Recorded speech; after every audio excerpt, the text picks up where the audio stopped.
senhoras, senhores, e principalmente quem está acompanhando a sessão nesse momento. O ataque a civis é terrível. Não pode ser naturalizado.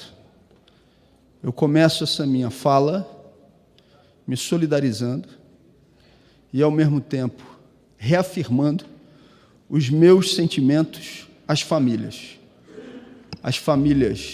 de palestinos, às famílias de israelenses, e na busca de uma solução que venha convergir para a paz.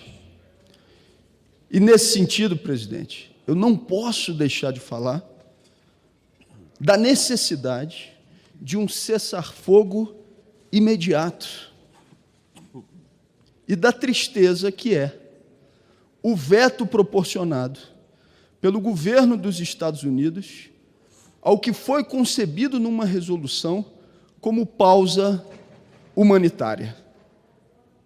Pausa humanitária que dê atendimento e socorro ao conjunto das famílias. Nós não podemos naturalizar que 2 milhões de pessoas na faixa de Gaza estejam sendo alvos, nesse momento, de bombardeios indiscriminados.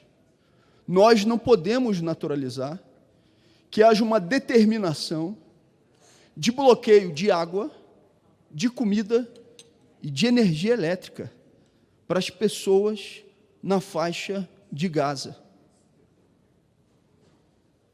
Nós não podemos desumanizar crianças em lugar algum do mundo.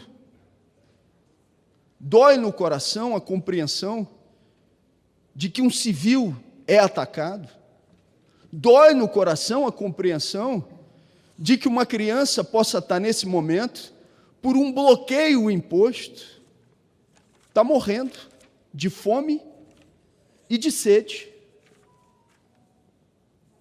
E por que, então, o governo dos Estados Unidos assume essa posição de veto numa resolução que foi aprovada por 11 países no Conselho de Segurança da ONU e contou com 2 abstenções e com o voto dos Estados Unidos contrário, exercendo o poder de veto. Uma pausa humanitária.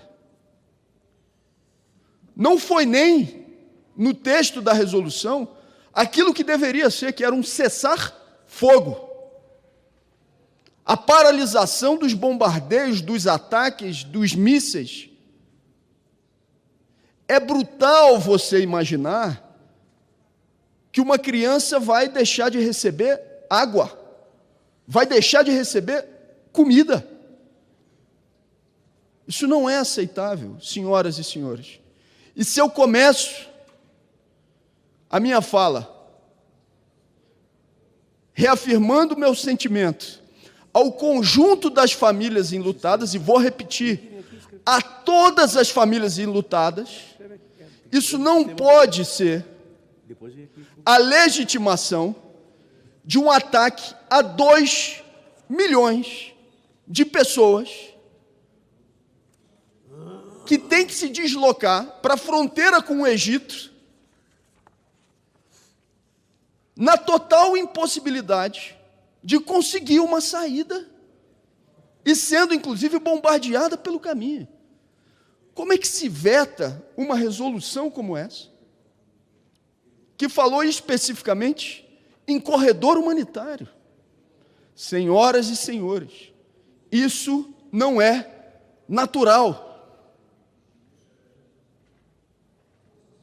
Isso deveria ser um consenso entre nós. Infelizmente não é. E não é, porque se tenta naturalizar uma situação histórica de apartheid, de colonização e de desumanização de uma parte das pessoas que estão envolvidas no que está acontecendo.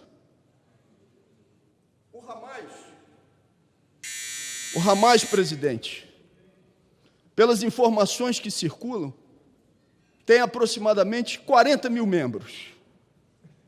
A faixa de Gaza tem mais de 2 milhões de pessoas.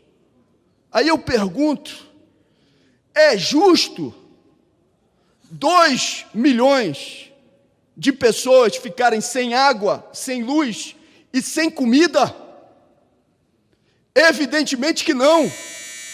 O vídeo que os senhores falaram, que viram e que eu não vi, gera em mim, evidentemente, um sentimento de repulsa e de solidariedade.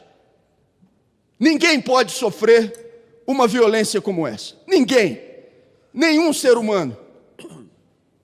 E é exatamente nessa compreensão de que nenhum ser humano pode viver essa violência que nós não podemos aceitar, e por aí eu finalizo, que crianças fiquem na faixa de Gaza nesse momento, sem água, sem comida e sem energia elétrica. Isso não é uma resposta do governo de Israel a um ataque sofrido. Isso é uma tentativa de ampliação e de anexação de mais uma parte do território do povo palestino. Senhoras e senhores, estabeleço esse diálogo procurando uma posição o mais equilibrada possível, mas com a firmeza que o momento histórico exige.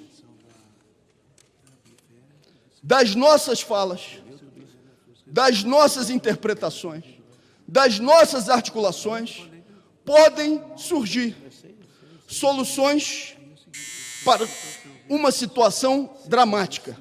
E não existe outra possibilidade a não ser um cessar-fogo e a garantia de desbloqueio de alimentação, água e energia elétrica para o povo palestino. Não viabilizamos e não fazemos tribuna para consolidar ou para legitimar ataques a civis. E por isso eu comecei a minha fala me solidarizando com todas as famílias. Mas é exatamente porque não aceitamos ataques a civis que não podemos desumanizar as crianças palestinas que estão sem água e sem comida na faixa de Gaza.